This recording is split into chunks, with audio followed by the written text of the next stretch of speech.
You're live. Happy Saturday, everyone. It's time for a last call over here on WagerTalk.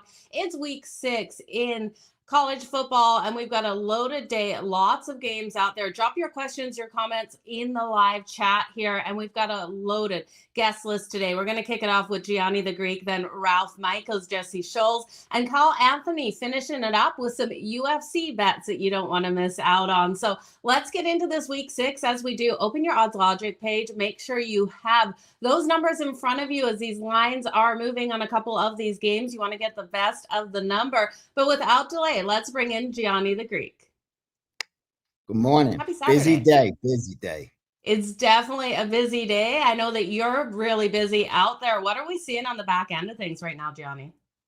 A lot of college football action. I mean, we have a busy day of Major League Baseball playoffs, which will get a lot of volume as well. And of course, a UFC pay-per-view later this evening. That'll get a lot of attention.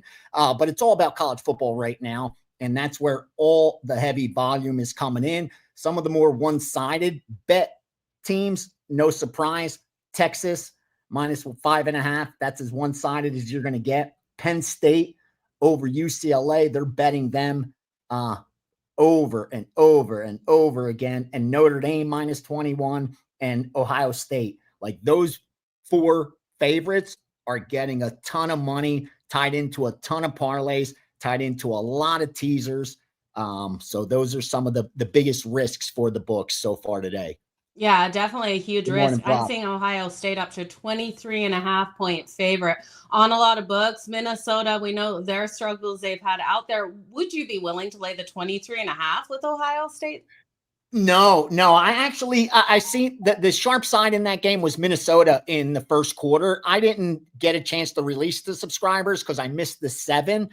That's what they were getting down on, Minnesota +7 in the first quarter. I think that makes sense, but it's 6.5 across the board, so I wasn't able to use it. I think Ohio State will systematically break down Minnesota.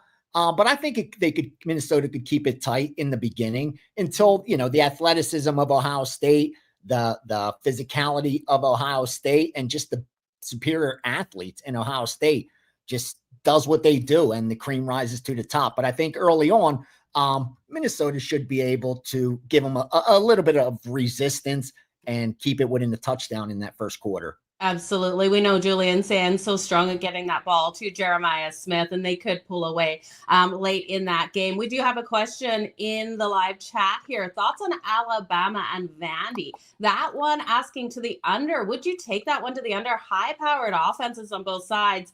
Diego's dangerous there for Vandy. Yeah, I actually bet that game under. I thought Vanderbilt's going to have some problems scoring on this Alabama defense. They're just as legit as it comes. And I like Alabama because I thought Alabama's still that undervalued team. They're finally moving up in the polls, but I've been talking about it for the last couple of weeks that I thought Alabama is the second best team in the country power rating wise. In fact, the only team that should have been favored over them on a neutral field was Ohio State. And slowly but surely, Alabama's climbing the ranks, but I still think they're a little bit undervalued because of that loss. I like Bama. I just don't like where the line is now. When it dropped down to 10, I thought it was a good bet at Alabama -10. But now that it's up there at 11.5, 12, I think it's better to pass. Better to pass on that number. On the board. There's enough opportunities. Yeah. You don't have to take bad numbers. But I lean Alabama and I like the under. I'm with you that 56.5, it's -105 on most books to that under over there. We're seeing some more questions here popping up in the chat. Iowa State, the pros play, where are we seeing the line? Is that line fishy, Gianni, at all? I'm sorry, you were cutting out. What game? Iowa State. So what are you thinking of the Iowa State game? People are saying the lines look a little fishy. Yeah, that one's Iowa State and Cincinnati. I've seen that go back and forth. I've seen sharp money on both sides of that game. Personally, I haven't touched it. Gun to head, I'd probably take the road dog, Iowa State in this spot. I know it looks like Cincinnati's getting steam. I just don't think it's warranted. But again, not a game that I got involved on. The over is getting bet one-sided by the public. They like that game over. It's moved significantly from like 51 up to 55. I don't know why they're still betting it over. Again, even if it scores 65, 70 points, it's just not a good bet. Guys, don't bet bad numbers. Use the odds logic screen, or at the very least, use the WagerTalk free on screen. Click that matchup. Look at where the line opened. Look at where it sits now. You don't want to be the last one betting it. Again, even if the team covers, it's just not a good recipe for long-term results. Absolutely. JoJo Collins coming in with a question here for you. BC versus Pitt. Any steam on Pitt, or is this a pass? No, I'm under. I went under. Actually, that under is really strong. We bet under for the game, under for the first half, under for the first quarter. Obviously, I didn't release 3 separate bets to subscribers, but it just goes to show you how strong the under is in that game. Whenever you see the betting syndicates forced to get creative, it tells you they feel really strongly about a side. Because you got to remember, the limits aren't all that high on totals. So if they're going to bet a total and it's going to move significantly, they can't get enough money down. So they have to get creative and start betting team totals over, first half over, first quarter over. When you see that happening, it's usually a sign of some really strong information, win or lose. And in BC Pitt, that's what sticks out the most, that they're trying to get as much money down on the under as possible. And I think they're going opposite public as well. So I think that'll be a good result for the books. As far as the side goes, I like Pitt. I think anything less than a touchdown, Pitt's the right side at home. I think they win this game by double digits. I like Pitt and under. I think Boston College won't score much at all. Okay, Richard Lockhart coming in here with the Air Force game. Air Force versus Navy. This is a noon big kickoff game. The total 50.5. He got 51 and he took it to the over 51.5. Are you comfortable with that over in that situation? I like the over. I don't love the number. You know what I mean? Like if you would have got down at 50.5, then win or lose, I'd say, brother, you placed a good bet. It's 51.5 now, 52 now. What's going to happen is going to happen. You can't control that. But betting it at the top, I don't love, but I do agree with the side. I like the over in Air Force Navy. These are two teams that know each other extremely well. They know how that the other offense operates. I think both teams will be able to put up some points. I like the over. Anything, 51.5, not the worst number. But knowing it was 50.5, that worries me a little bit. But I think it's over or pass. I think you're on the right side. Okay, a couple more questions for you here, Gianni. Washington at Maryland. Block got the best bad number. He got the bad number. He got -6. He said it's a shame. Do you still like the bet there? Washington coming off that loss to Ohio State. You're good with the 6, brother. You're good with the 6. Washington's the side. I love Washington in that spot. In fact, I was considering of making them an even bigger bet than I already do. But instead, I just came in and bet a little money line as well, just to add a little more risk. Because I think this is a great spot for Washington. It's another team that is continued to be undervalued. And I think Maryland home field advantage doesn't mean much. Anything less than a touchdown, I think, is a gift. At -6, you didn't get a bad number. You're okay there. We're on the same side. I like Washington as well. And they came in and bet Washington like first half. Another side that they got creative to get down on Washington in different ways. So I agree with you there. Okay, I like that as well. Austin asking about Troy versus South Alabama. Any thoughts on that game? Not a lot of people talking about this one, Gianni. Yeah, and I haven't seen anything really. Obviously, a big line move to the South Alabama side. So it's only a Troy or pass situation right now. The negative is you're going opposite a lot of sharp money that's on South Alabama. When you see a move like that on a matchup like that, rest assured it's sharp money related. Injury, I would think, if I dug deep. I haven't dug into that matchup because power rating wise, I didn't see much of an edge based on the power ratings I use. If I have to bet it, obviously now it's Troy or pass based where the line moved, but I wouldn't fade all that sharp money on South Alabama. They like it a lot, it looks like. So before we get into what else that you have going on for today, tomorrow, the Steam Room is coming up after last call. Can you tell us a little bit about it? Oh, yeah. We'll be going into every NFL game as much as time permits. I share my sound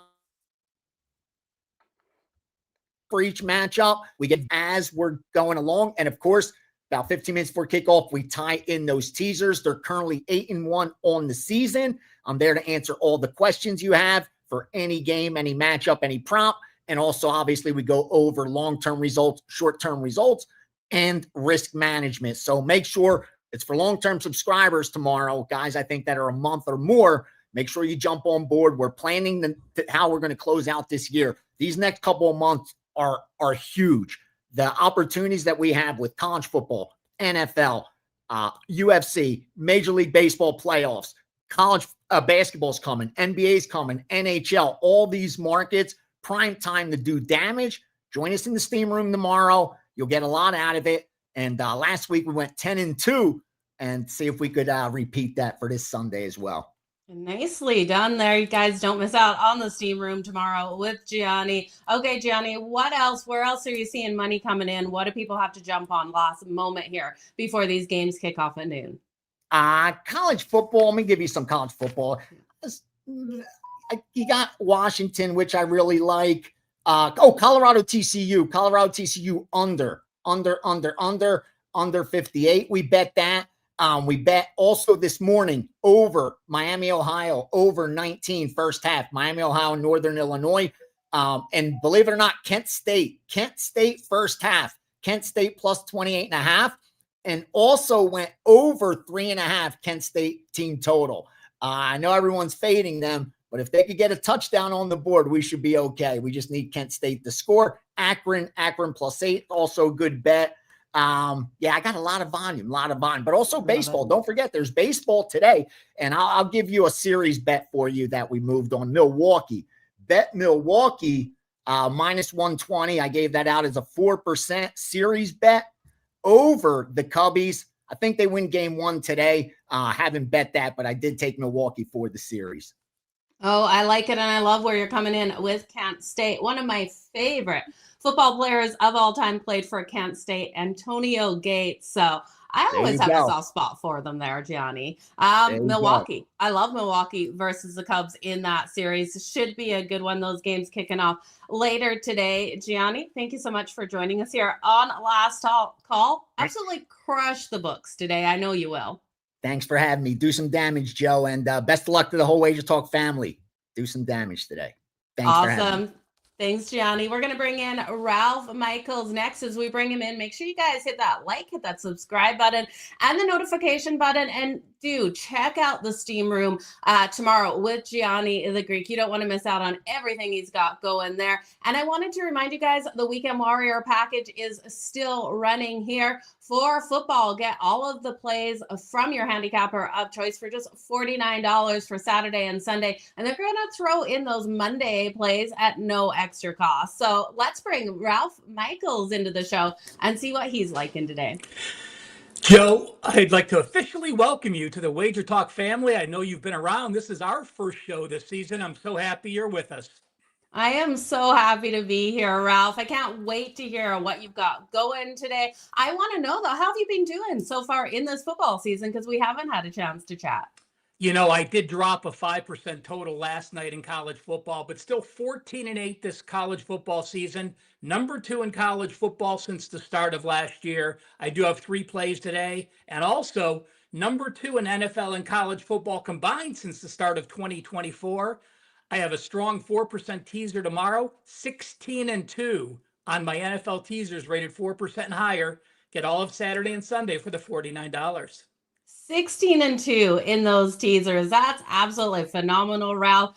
Everyone should head on over and grab those. It sounds like free money over there. We got a loaded day in college football. We've got lots of questions, lots of comments coming in for you. Before we get into those, straight off the hop, what are you liking here, Ralph? You know, I've really lowered my college football volume this year, and it's worked successfully. So, you know, when I look at some of the big games, you know, I can say this. I only have 3 client plays today, so that's on the low end for me. But looking at the board, you know, a couple games that were very close to being plays, but were not for me. I like the Washington side as well, but it does scare me, them making this long road trip. If you look at what Washington did on the road last year, they played at Maryland, they lost. They played at Iowa, they lost. They played at Indiana and lost. So they traveled east 3 times and lost those all. I do like Michigan. I think they handle Wisconsin with both teams off the bye. And I do think Kansas gets the road win at UCF tonight as well. Okay, going with Kansas, getting that road win out there.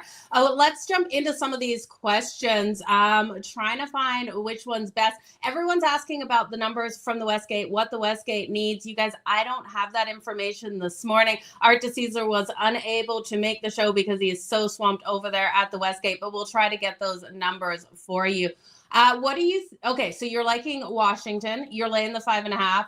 Nebraska, did you say you have a play on that? People asking Nebraska laying the 12.5.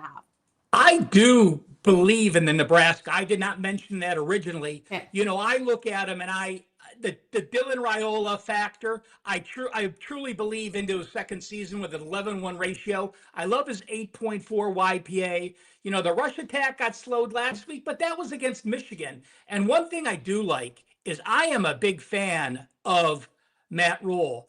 If you remember what Matt Rule did taking over a bad Temple team and how he turned it around in season 2 and season 3, he went and took over a bad Baylor team. What he did in season 2 and improved to season 3 was amazing. He took over a bad Nebraska team. He's now in his 3rd year. Why is that so important? Your players are now familiar with the systems. You have senior leadership. These are the kids that you brought in and recruited. All of that adds up to a strong week 3. I'm not worried about the loss to Michigan. I think they played very well. They were only outgained 40 yards last week. Okay, we got a question here. We've got to answer. Wolf Eyes Gaming TV keeps asking about Alabama versus Vandy, the under 60. He's asking. He said he's going to keep asking until we answer his question. We did hear Gianni looking at that under there. Ralph, what are you liking in this one? You know, I like Bama, but I am not enamored with the under, and I'll tell you why. You know, you look at Vanderbilt, and yes, they're very exciting, and they have Pavia, who's playing well. I'm trying to look up, though. Their numbers are facing a number 107th toughest schedule. There's only 136 FBS teams. That's how weak of a schedule Vanderbilt has played. By the way, Bama is number 5 in strength of schedule. And when you look at the pasties that Vanderbilt has faced, they put up those numbers against pasties that were 128, 81, 78, and 36. Bama, the number 2 pastee. So I like Bama. If anything, I think Bama can really slow down Vanderbilt. I would go team total Bama over, not the full game for me. I love breaking down those team totals. That's a really nice way to approach that game, Ralph. We got a question here from Andrew on Wisconsin. He says Wisconsin sucks, but they're getting 17.5, and we got a low total of 42.5. He thinks it seems enticing. What do you think, Ralph? I don't. I like Michigan here. You know, you look at a Wisconsin team, what are they known for under Luke Fickell? What they've always been known for. Let's run the ball, run the ball, run the ball. Well, getting held to 92 yards on 34 carries at Bama, it was not bad, 2.7 yards per carry, but they still only totaled 209 yards. What does concern me is the next game. They were held to 296 yards and 61 yards rushing against Maryland at home. So now going on the road, where they're not going to be able to run the ball against one of the best rush defenses in the country, by the way. Michigan allowing 2.3 yards per carry. Michigan also with 15 sacks on the season. And Wisconsin's O-line has been sacked 10 times the last 2 games. Michigan was actually close to being a client play for me. Okay, I want to ask you about a 7:30 Eastern game. No one's brought this up so far in the live chat. Mississippi State taking on a Texas A&M. Texas A&M a 16.5-point favorite in this one, Ralph. Total of 57.5. Any trends leaning you one way or the other? Anything you're liking in this one? Well, I do actually lean Mississippi State here. You look at Texas A&M, and yeah, we remember the 41 points they scored at Notre Dame, but let's also remember what they did last week against Auburn. 21 first downs. They did get 414 yards, but it was much tougher in the red zone. They only totaled 16 points.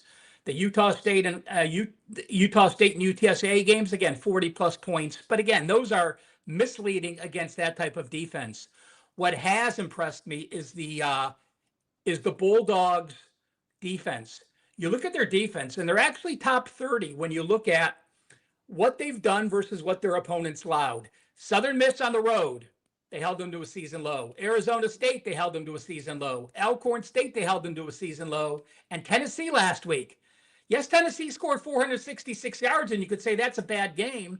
But if it's their season low, it's a good performance, not a bad performance. If they hold A&M to a season low, that puts them under 400 yards. There's no way I'm going to lay double digits with a team that, if they can only get 350 to 400 yards, it's not a team I'm going to back. I lean Mississippi State, not nearly strong enough, though, to be a client play. Okay. Great advice there. Ball State versus Ohio. Any thoughts on this one? Yeah. How about if I say that I have a client play on this? Ooh, okay. And it is on a team total, and it is not on the Cardinals. Okay. Okay, that is great to hear, Ralph. You guys head on over to WagerTalk.com to get Ralph's best bets. And you're part of the Weekend Warrior package, right, Ralph? Oh, absolutely. All the cappers at WagerTalk are. You're getting everyone's college football on Saturday. You're getting everyone's NFL on Sunday. And if anyone has an NFL play on Monday, that gets added in as a bonus. $49. I'll tell you what, Joe, we started this a couple weeks ago, and we have basically doubled the number of people. It's such a great value. It's such a great special. But I do want to mention something for next week. If you know you're going to sign up for a capper, do not wait until Saturday. If you say, hey, I know I'm going to use Ralph next week, sign up on Monday, and as soon as I release those plays, you get them, be it Tuesday, be it Wednesday, be it Thursday, and therefore you can get the exact line value the cappers want you to get. Yeah, you definitely want to get the best of the numbers. So head on over earlier next week, but head on over now. You'll still get some great lines out there for that Weekend Warrior package, Ralph. There is one more question here before I let you go. Actually, a couple more questions if you've got the time. Thoughts on Purdue today, Ralph? Do you think they can pull out the win? You know, Purdue's a team that I have just misread. And I think every capper will tell you this, Joe. If you get into a situation where you read a team wrong once, that's no problem. If you read a team wrong twice, that is an issue. When you start getting a team wrong for 3 straight times, I often put it aside, wait for a couple more weeks and look. And I did not give plays out or plays against, but every day on the sheet, I take the entire schedule and I mark down what I think it's going to be and where my leans were. So while I may not have been 0-3 on Purdue, my opinions are 0-3, so I've taken them out. I was impressed with their 30 points against Notre Dame. Remember, if you think back to that Irish game, Purdue was playing them play for play, and then we had the long rain delay and lightning delay, and that young team could just not cope. Coming back out on the field where Notre Dame is the more experienced team, and they pulled away in the second half. Illinois, again, a good story, but their defense is not impressive. You know, it's middle of the road when you look at what they've allowed. They allowed a couple guys. They held Western Michigan and Western Illinois to season lows, but against legitimate defenses, 500 yards against LSU. Western Michigan even scored 358. We know how bad that offense is, and Duke put up 419. So I think Purdue can keep it close, but again, not strong enough for me to get to the window. Okay, and then the last one here, Texas in action today. Do you think they can get it done, Ralph? You know, Florida is such a head case. You look at their statistical profile, and they're pretty amazing. They've outgained their opponents by 44 yards per game. That's a 1-3 team. You look at the problem, though, is their D-line doesn't get any pressure. They only have 2 sacks in 4 games this year. The offense has allowed 7 sacks the last 2 games. But I look at A&M, and I don't trust them going on the road against what is still a good defense. If Florida State hadn't turned the ball over, they at least get 1, maybe 2 more of those wins, and it's an entire different story. I actually talked about this on the Blitz with Brian Power, and Steve Merrill sat in. And my best bet in this game, breaking it down, was the Florida Gator team total under 17.5. Remember, 141 yards against Bama last week, and only 159 and 2.9, against Miami of Florida last week. And they're under 3.0 rushing the last couple games. I think Florida really struggles. Give me team total under. Okay, Ralph, thank you so much for joining us here today on A Last Call. Really appreciate all of your insights. Now you're part of the Weekend Warrior package. You got those teasers tomorrow, but what else can people expect? That's it. I loaded a free play today. It's a client play in baseball. Okay. It's up on my free pay page. So just head to my page and check out a free play.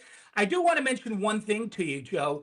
I saw someone talk about wind somewhere, I think in Missouri in the notes. Mhm. And I do want to mention that now that it's October, those winds have to be part of your handicapping. And I don't have the college numbers, but I will tell you this. In the NFL, not cold, even if it's above freezing, winds over 8 miles an hour have gone 57% to the under since 2018. So, again, I don't have the college numbers for you, but make sure you're handicapping wind speed if you're looking at totals. Okay, I've got a quick question for you on that, though. When are you accounting for that weather? Are you trying to get the best of the number when you hear the forecast that week out, or are you waiting until game day, Ralph? I normally don't bet totals early. I bet Okay. I start releasing sides on Tuesday or Wednesday. I at least wait till Thursday for totals, so we're getting a more accurate 72-hour forecast because we know it can change so much. Yeah. But when we get in that 48-hour to 72-hour window, there's so many great weather channels now. Just make sure you don't look at the 7-day and say, okay, it shows winds 20 miles an hour. Make sure you're going hour by hour to check what it should be for the period of the game, which obviously gets a lot easier closer to the games. Yeah, it absolutely does. Ralph, thank you so much for joining us here on Last Call. Have a Crush the great books weekend, today. viewers. See you later. Thank you. Thank you. You guys, that was Ralph Michaels. We're going to bring Jesse Schule into the show in just a moment to answer all of your questions. Make sure you do drop them here in the live chat. If you're watching on any other channels, come on over to YouTube so you can drop those live questions here. We can get to them. We can answer them. But let's bring Jesse Schule into the show and see what he's like. And he said he would talk a couple of these ones out here with us. Jesse, happy Saturday.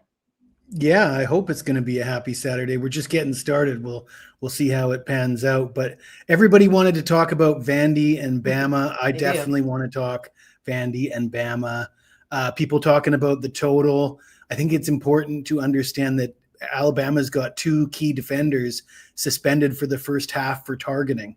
Now, to me, if you like Vandy, and I know a lot of people out there love Vandy this week, I don't. As Ralph mentioned, their strength of schedule is questionable. They caught Alabama napping last year.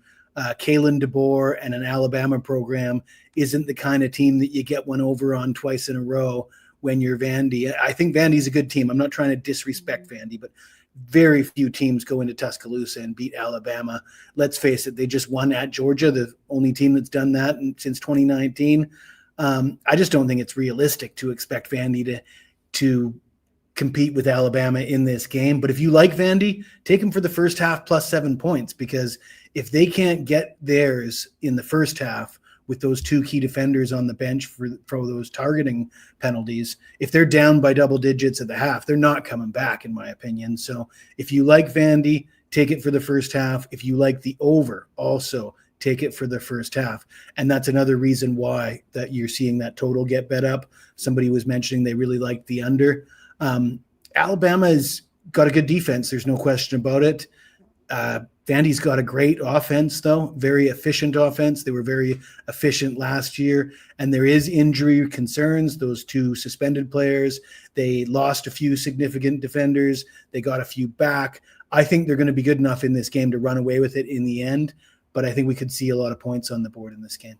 Okay, so when you're liking the points in the first, betting that first half to the over, Jesse, what is your strategy in your live betting of these games? Would that be then a number where you would come back in on the under once this total just inflates that little bit? I wouldn't bet it. Like I said, it's a pregame bet for me. I'm looking at first half bets before kickoff and set it and forget it. Okay. We've got some questions here on Nebraska. They're saying the wind's coming in on Nebraska 23 miles per hour. I'm not sure, Jesse, is that what you're seeing as well for that game? I hadn't researched the wind in Nebraska, but if you're getting that from a reputable source and you look at the total from when it opened, and if it's still hovering around that in that neighborhood, I would say the under is a good bet. Okay, going with the under there if that wind really is coming. Miami is in action here versus FSU, Jesse. Any leans on this game? Well, I mean, if you're just asking for a lean without too much emphasis or spirit, I got to lean Miami. They're coming off a bye. They got a really stingy defense, number one defense in the ACC. They're really good against the run. And I'm not sold on Florida State. I think Florida State's still sort of living off that Alabama win. They beat Alabama in week 1, and then they play East Texas, A&M, and Kent State. You don't get any credit from me for beating those guys. And I don't know if, for those of you who don't know, I had Virginia on the money line last week. So, I didn't like Florida State in that game. I thought it was a tricky spot for them. I think under in this game, particularly in the first half, because I think the better offense is on the road in a bit of it's a tough environment. I mean, Florida State is I think Florida State's certainly going to compete. I'm not going to throw them under the bus and say they're going to get blown out. But I think they're better defensively than they are offensively. I'm not a big Castellanos fan. And I think Miami is going to cause some problems for them. So the under for the first half was just hovering around 27. I think we could expect a first half under in that Miami-Florida State game. Yeah, we got a full game total of that 53.5. Florida State has taken 3 of the last 4 matchups over Miami, but I think Miami's going to come in so strong. You're looking at their quarterback, Carson Beck, and he's just been lights out there. Do you think he could go number 1 in the draft, Jesse? He could. I like Ty Simpson myself. I liked him before the season started. And one of the reasons I like Ty Simpson is I like Kalen DeBoer. I think Kalen DeBoer you don't get the Alabama job unless somebody thinks you're something special. I mean, he's following in Nick Saban's footsteps. You look at what he did at Washington and at Fresno State in the Mountain West, and he just beat Georgia last week. So Kalen DeBoer decides this guy's going to be my starting quarterback. I don't think Kalen DeBoer is rolling into the SEC play with a guy that isn't great. And Ty Simpson so far, no interceptions, 11 touchdowns. I think at this point, if I was drafting a number 1 right now, it might be Ty Simpson. Ty Simpson sounds like Nick Saban when they interview him. It's actually kind of crazy out there, Jesse. But UAB at home today against Army. Any thoughts on this one? Well, before I get into that, you said Ty Simpson sounds like Nick Saban. John Mateer sounds like Baker Mayfield to me. Oh, I'm gonna have to listen to that. Okay, I like. And I like John Mateer as well. Yeah. But as far as I don't think he's going to be the number 1 pick in the draft because I think his skill set is better for college. But UAB and Army. Now, me and my friends, we like to call this a sicko game, and friends don't let friends bet sicko games, and friends definitely don't let friends bet on UAB. It may be the right bet. I've heard some talk of this, but I don't want to get involved in that game at all. Yeah, it's going to be an ugly one for sure. Never heard anyone call it the sicko game, but I guess that is the sicko game of the day, you guys, from Jesse. UAB versus Army. Stay off that one. What about Kansas State? Do you like Kansas State today to come out strong? I know a couple people who are fans of Kansas State are going to fade them today. I don't love Kansas State this season as a team. I bet against them. I bet on Iowa State in Ireland. Just getting points with Rocco Becht, the experience factor. I liked Iowa State. That was a close game. And I think people lose sight of the fact that Kansas State, they had a terrible start to the season, but they were losing close games. And Baylor was so highly touted. Everybody thought Baylor was going to just run away with the Big 12. Their defense has been atrocious. They can't stop anybody. So I certainly wouldn't be laying points with Baylor in a game where, Kansas State sort of seems like they may have righted the ship. So I would lean Kansas State, but I'm not dying to get my money on Kansas State or anything. Okay, and then Winning is asking, do you have any dogs for us today? Who's barking out there, Jesse? Ooh, there's one I really like, Boise State. It's like people are betting Notre Dame like it's free money. Reminds me of the Rams on Thursday Night Football. And I had a lot to say about that game on several different shows, a couple of them with you, Joe. Whenever I see people betting a team like it's free money, I'm pretty skeptical. And this one is another case of that. Let me tell you about Boise State. Yeah. And they're another team that lost that high profile game. Everybody was watching them lose to South Florida. bad game. A lot of teams have bad games. They've since recovered. They're winning sort of in ugly fashion. They're giving up a ton of points. Boise State can't stop anybody right now, but they're also scoring a ton of points. They can put a 50 burger on the board with the best of them. Now, this Boise State team last year clinched a first round bye in the playoffs, ran away with the Mountain West.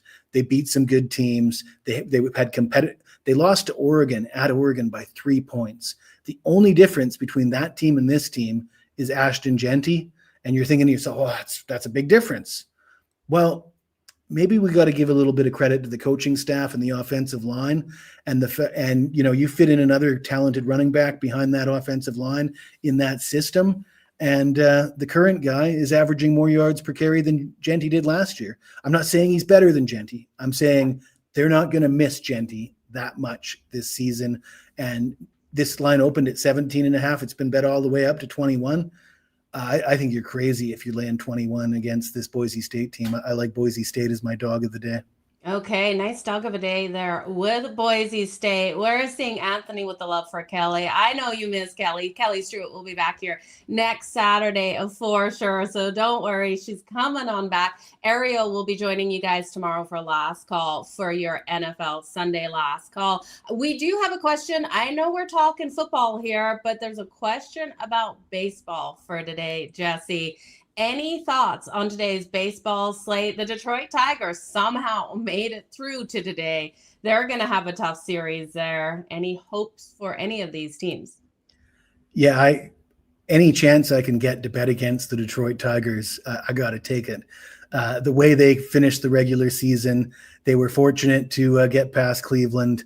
I'll probably be betting against the Tigers in every game in their series against Seattle. So that's my opinion of that series. I looked at the other games. I think I want to see game ones play out before that's one series I have an opinion on right away. The rest, I kind of want to see the way game ones play out.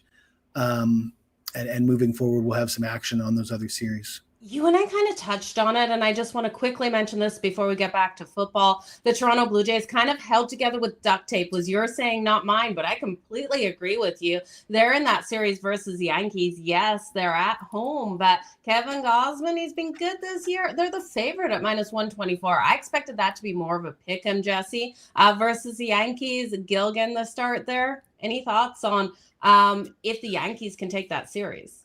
Yeah, I mean, Toronto hasn't played for a few days now, so and the Yankees sort of, they were hitting the ball against Boston. They've got the moment. They're coming in sort of with momentum. I can't lay a price against the Yankees. The Blue Jays are a favorite. They earn that. They've got home field, but they don't have Bo Bichette. Like you said, they're kind of held together with duct tape. Gausman's a good pitcher. I don't want to say anything negative about him, but he's not a guy that I tend to have my money on as far as from my opinion of him according to the price that's offered when he pitches. I don't consider him like a guy that I'm running out to get to the window on when he's pitching. There are other pitchers like that. There are other pitchers like that on this Blue Jays team. So we'll see how game one plays out, like I said. But yeah, I agree that there's no value in the Jays at the current price in game one.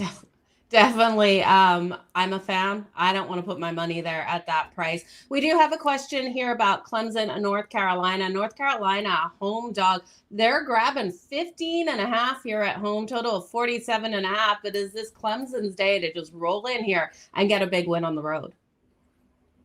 I mean, that makes sense. It does make sense. But based on what I've seen from both these two teams, and this is going to sound crazy, but is this a sicko game? Like, I think this is legit. Clemson is legit a sicko game right now. I was so high on Clemson coming into the season. They were a good team last year, ACC champs. They went to the playoffs, and great season for Cade Klubnik. Finally, that connection with the offensive coordinator worked out, and they're returning everybody. Number one in the country in returning production. Get all their guys back, and all of a sudden they suck. So why is that? You're going to have to talk to a better man than me to find out. Okay, we got another home dog and a question here on Houston. Houston, a 12.5-point dog at home, taking on Texas Tech, number 11th ranked in the nation. Total of 50.5 in this one. Did you have any leans going into this game? I think I have a lean. I have to admit that I don't know a ton about this Houston team. They haven't played anybody. So it's difficult for me to say this is what I think this Houston team can do, because we've only seen them play cupcakes to date. And then they struggled at Oregon State, and Oregon State's not a good team. That said, Oregon State playing at Corvallis is tough for anybody. They did win the game. You got Connor Wegman at quarterback. He's a guy that's not built for the SEC. He might be an adequate quarterback in the Big 12, but right off the hop, it just looks like Texas Tech coming in as a road favorite. I've seen it, this line as high as 13.5. And Houston plays pretty strong defense, pretty strong home field advantage, good coaching matchup. The quarterback matchup, I'm not going to say Baron Morton's so much better than Connor Wegman. Give me 13.5 points with the home dog is the way I'd lean. I love a good home dog. That is for sure. South Alabama versus Troy, the next home dog up there on the slate. This question popped up ages ago. Any love for Troy? They're only grabbing 1.5, Jesse. That's plus 100 on the money line if you like Troy versus South Alabama. I haven't been following these two teams in recent weeks. I was sort of high on South Alabama a couple weeks ago, and then they went out and lost to Coastal Carolina. So that blew that right out of the water. So I'm a bit trigger shy for this game. So I got nothing for you for this game. Yeah, we've got a comment here that I'm a wagering man. I bet Prez is watching smoking a cigarette. Cigarette or cigar? I think maybe he's got the cigar rolling this morning, Jesse. I think Prez quit smoking, didn't he? I believe he quit smoking. Wow, like good a couple for months him. back. Yeah, that is great. Because I've been doing the live end zone show, Yeah. And I'll be on that show tomorrow. We'll be live streaming the early games in the NFL, and he hasn't been smoking on the show. I myself have been drinking on the show, a couple bottles of wine and cheese plates and nuts and all the charcuteries. Oh, very nice stuff. I can't wait to see the charcuterie board that you have rolling tomorrow for the end zone. You guys You got to make sure keep you in don't miss mind, out on the end zone. it's midnight where I'm at, so it's not quite as naughty. It's not like I'm drinking bottles of wine at 10 a.m. Well, we've got the early game in the NFL tomorrow. It's going to kick off overseas so early in Dublin. So anyone that's got leftover pizza from tonight and having that beer on a Sunday morning, I don't blame you. That's for sure. But Jesse, what else have you got for us before we let you head out? I know you got a busy night ahead of you. Okay, I do have a play on that early game in London. I currently have 3 plays in NFL tomorrow, and I'm looking to add some more. I am currently 21-4. You heard that right, 21-4. That's 84% with my NFL heading into week 5. That's for the entire season, including the preseason, 84%. College, I do have a play on the Vandy Bama game. We've already discussed what I think about that game, so you might not have to purchase it. You've already heard what I have to say. I've got a few other college games. I do have a play on the Tigers Mariners, and it is not on the side, just so you know. So that's what I got going on. Weekend Warrior with me. Great value. Great value.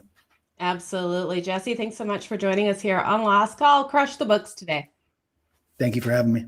Thank you. You guys, we're going to bring Kyle Anthony in next. He's going to talk some UFC, the games that you want to make sure you get your money in on. So if you got those UFC questions, make sure you do drop them in the chat. Let's bring in Kyle Anthony. How you doing? Welcome to the show. I'm doing good. It's a big day ahead for UFC. Listen, I know college football is taking center stage, but a great card for UFC tonight coming up, UFC 320. So excited to break some things down and hit some plays tonight. It's going to be a great slate today. Like you said, UFC 320, we have the light heavyweight rematch here. What have you got for us in this one?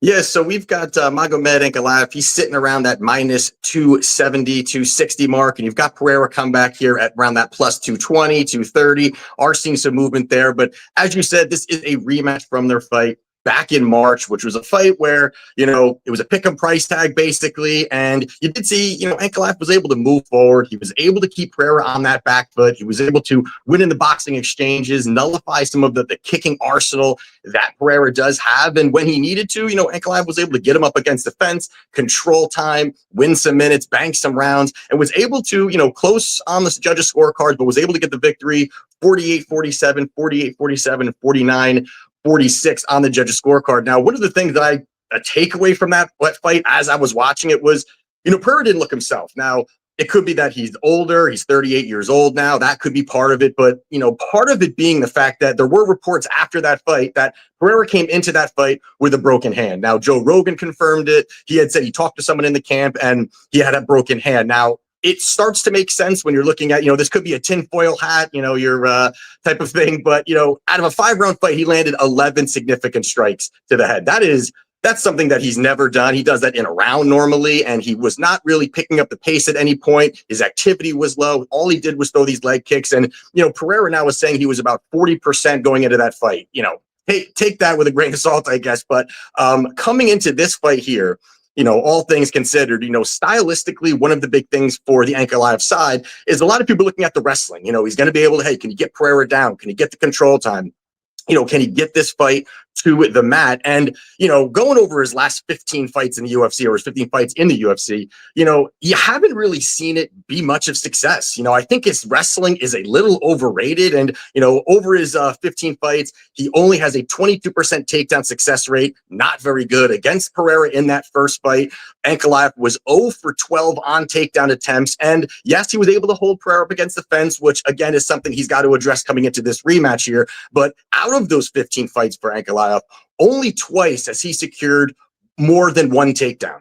Twice. And one of them was against Jan Blachowicz, where he was 2 for 10 on takedowns. The other one was Nikita Krylov back in 2021. And Nikita is 5-7 in the UFC. So not the greatest fighter overall, but I think this is a spot also where the vulnerability of Ankalaev is the leg kicks. The guy does not check them. He doesn't attempt to check them. We've seen it multiple times, even in the Blachowicz fight where he's chopping at the leg and really, Magomed kind of didn't really address it at all. And I think this is a spot here. Hopefully Pereira's in 100% at this point, but the leg kicks are going to be there. The activity is going to be there. The strength of schedule is far better for Pereira over his career, over his last 9 fights, 8 champions. So I think this is a spot here where the market has really, really moved. And I just think this is a great buy low spot here on Pereira. You're talking, plus 220, 225, wherever it is. I think this is a great spot for him. I think this should be much closer, but I'm taking the dog here, and I do think Pereira gets the job done tonight. Gotta love the dog at plus 220 with Pereira there. How do you think he finishes this one? I don't see it going the distance in a light heavyweight match. Do you? Yeah, I was more going towards possibly the knockout. If I had to pick, possibly the knockout. But the way that he fought in the last one was it was not characteristic of him, of how he was really fighting, the low volume. And if he takes that approach because he's a little bit worried about those takedowns, and if he needs to really kind of get away from that and have that low pace, it could get to the scorecards. But if I had to pick for him, I would say the knockout. But I think the money line is pretty juicy enough right now.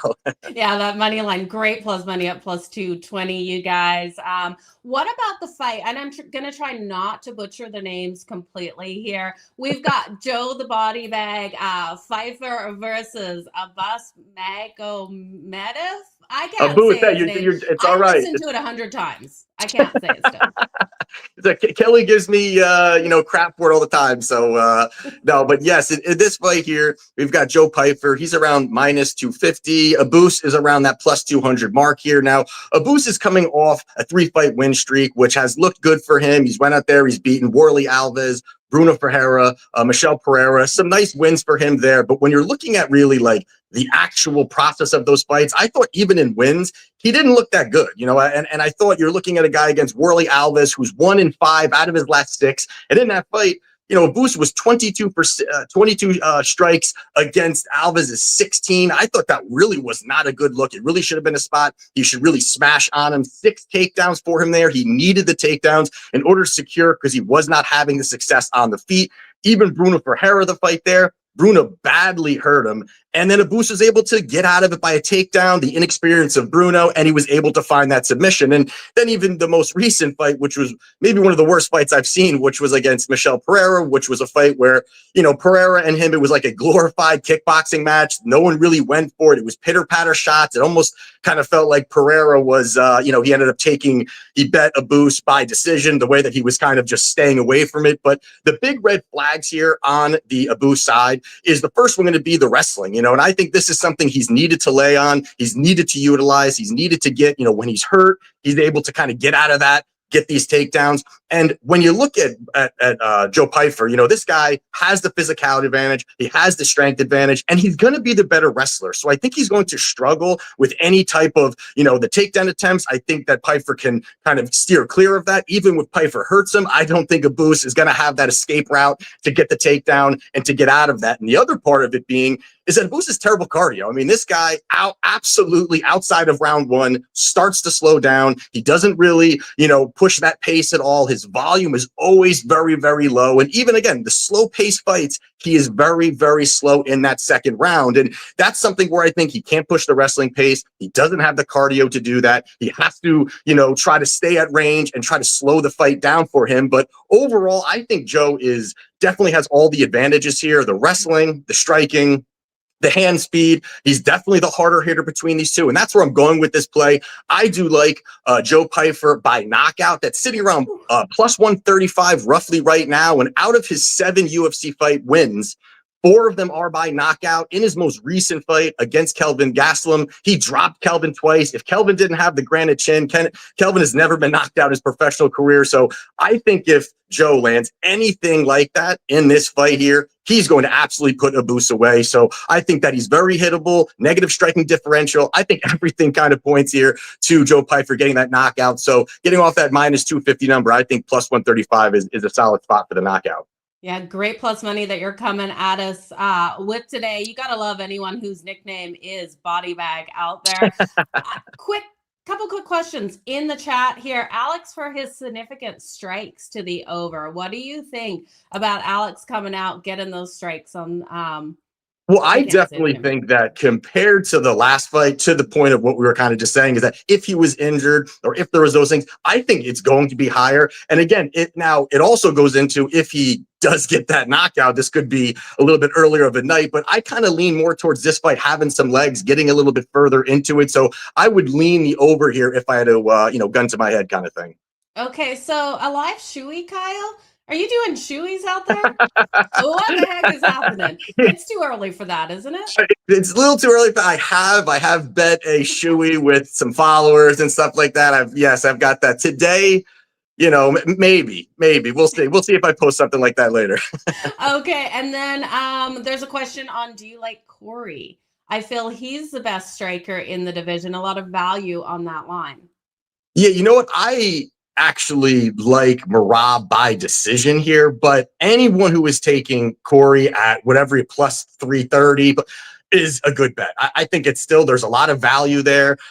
Cory presents a lot of problems for Morab where, yes, Morab is going to be able to have that pressure, have that cardio, have that wrestling and look to positionally win, out of his 13 fight win streak, he's only had 2 finishes. So I kind of lean towards Morab getting that decision victory, but Cory is the far better striker between these two. Morab has said in interviews that he wants to have 90% striking here. So obviously what he's saying and what he does in the cage are always 2 different things, but the fact he's looking for that could give Cory opportunities. Cory's got, jumping knees. He's got a lot of flashy stuff he does. And if Morab wants to stand at range against a guy that's going to have the reach height advantage with him, I think it's going to be a lot closer than this line indicates here. And I do lean more towards Morab, but again, anyone taking Cory here, I don't blame him on that price. If Cory was to win it, we've got a comment in the chat here. Could he do it by submission? Could you see it playing out that way if Cory gets a win? That's because I kind of look at it a little bit that, Morab is probably the better minute winner in here. And then you've got Cory, who's probably going to be the better moment winner. So I think that, if there is going to be something, we've seen, how many times have we seen Morab, rocked, hurt, those kinds of things. So Cory's a guy that he's very slick with his grappling. If Morab does shoot takedowns, he's got to watch his neck there. Cory will be very opportunistic with those with those submission attempts here. So I do think if there was a finish, it could be Cory inside the distance, but it's the same thing we were just talking about Pereira. You know, when there's already enough plus money there, I don't need to get too creative. But yeah, I could see inside the distance if he does get the victory. Awesome. Now it's a loaded slate out there for UFC 320 today. What do you have up for sale over at WagerTalk? Yeah, so I have a 5% max bet up right now. I do have 6 plays in there. This is actually the most units I have deployed on one event this year. I love a lot of spots here. There's really good betting opportunities, and we're going to be locked and loaded. A lot of plus money that I am betting in that package as well. So check it out, WagerTalk.com. God, you had me at plus money, Kyle. I love that plus money. Lots of plus money to be made in the UFC. Absolutely crushed the books today. Thanks for joining us here on Last Call. All right. Thanks, Joe. Okay, you guys, that wraps up the show. Make sure you do tune in for Last Call tomorrow. Ariel Epstein will be bringing in Gianni the Greek, John Murray, and Joe Ranieri to go over all of your NFL plays that you have to get on. Remember, I will be live a Monday night at 7 p.m. Eastern for that primetime preview, as well as Thursday for your primetime preview as well. And then Kelly is back next Saturday, so no stress, you guys. She will be back in the regular time slot here on Last Call on Saturday. But you guys, all the best in all of your bets. Stay hot and let's make some freaking money.